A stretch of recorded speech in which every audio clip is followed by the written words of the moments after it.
भारत माता की जय श्री राम, जय जय श्री राम।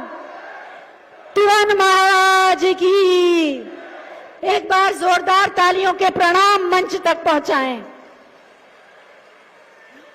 और अब आप सबकी ओर से मंचासीन समस्त सम्मानित मंत्रीगण, सांसदगण, विधायकगण और जनप्रतिनिधिगण राम दरबार भेंट करके उनका स्वागत आप सबकी ओर से सामूहिक रूप से करेंगे, क्योंकि मंत्र यही है, सबका साथ, सबका विकास, सबका विश्वास और सबका प्रयास। राम दरबार के द्वारा साथ बोलिए जय श्री राम। और अब हम आमंत्रित कर रहे हैं माननीय सांसद झांसी ललितपुर श्री अनुराग शर्मा जी को कि वो आए और अपने उद्गार व्यक्त करें। तालियों से जरा माहौल को बनाए रखिए।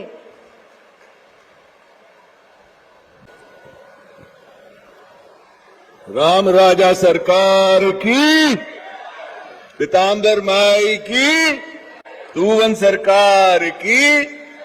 यहां उपस्थित हमारे यशस्वी मुख्यमंत्री महाराज जी का हृदय से बहुत बहुत स्वागत, बहुत बहुत अभिनंदन कि आपने समय निकालकर ललितपुर वासियों को अपना आशीर्वाद देने का इस बुंदेलखंड के दौर पर समय निकाला। उसके लिए हृदय से मैं बहुत बहुत धन्यवाद देना चाहूंगा।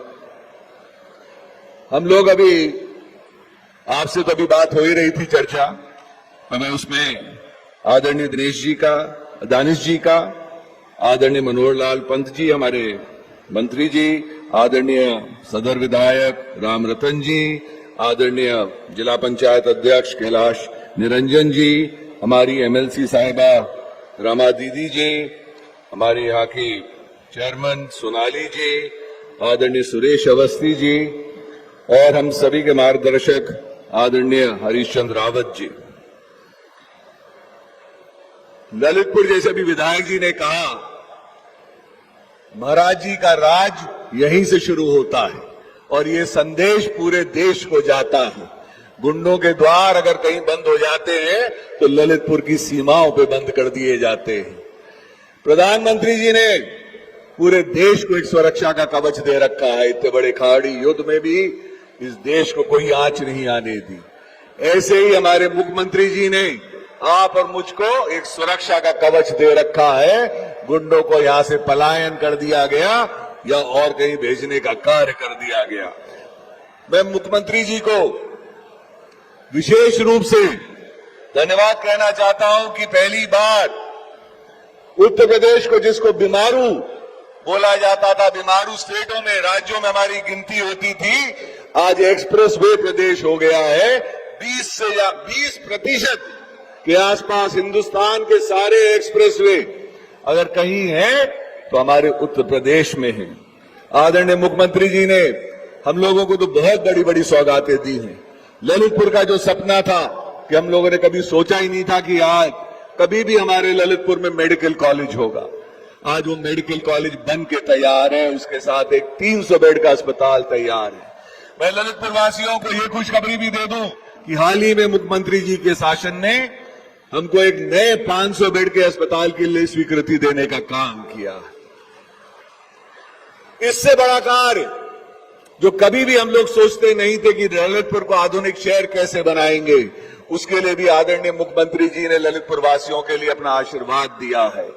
जो सरकार के पास, डिफेंस के पास, रक्षा विभाग के पास हमारी 270 एकड़ जमीन रखी है, हम उसका अदला बदली करने जा रहे हैं।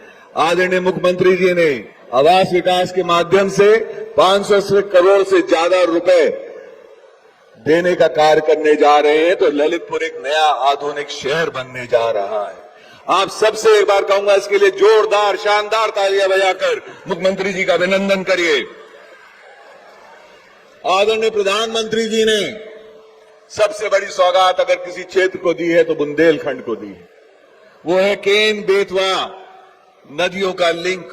42,000 करोड़ की ये परियोजना, भाई और बहनों फिर से एक बार लिख लीजिए, 42,000 करोड़ की ये परियोजना जो बुंदेलखंड का सूखाग्रस्त इलाका है, आपको हमारे किसान भाइयों को कभी भी सूखाग्रस्त रहने की जरूरत नहीं पड़ेगी।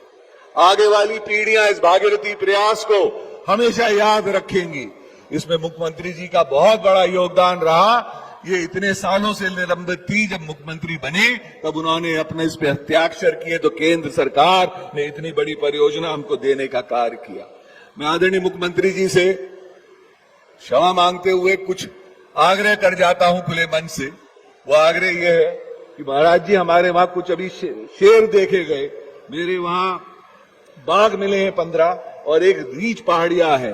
ललितपुर आपके सबसे सुंदर जिलों में से एक है। अगर आपका इसको आशीर्वाद मिलेगा तो हम यहाँ पे पर्यटन के लिए बहुत बड़ा एक काम करा सकेंगे।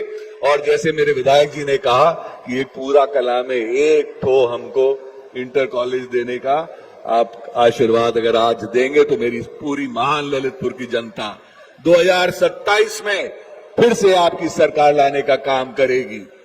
भाइयों बहनों, 2027 में एक बार हाथ उठा के बता दीजिए, मुख्यमंत्री को वापस लाएंगे। सब जने अपना हाथ उठा के बताइए, 2027 में योगी सरकार। मेरे साथ बोलेंगे, योगी सरकार। हाल ही में हम लोग अभी बंगाल जीते हैं, उससे पहले हम लोग बिहार जीते थे।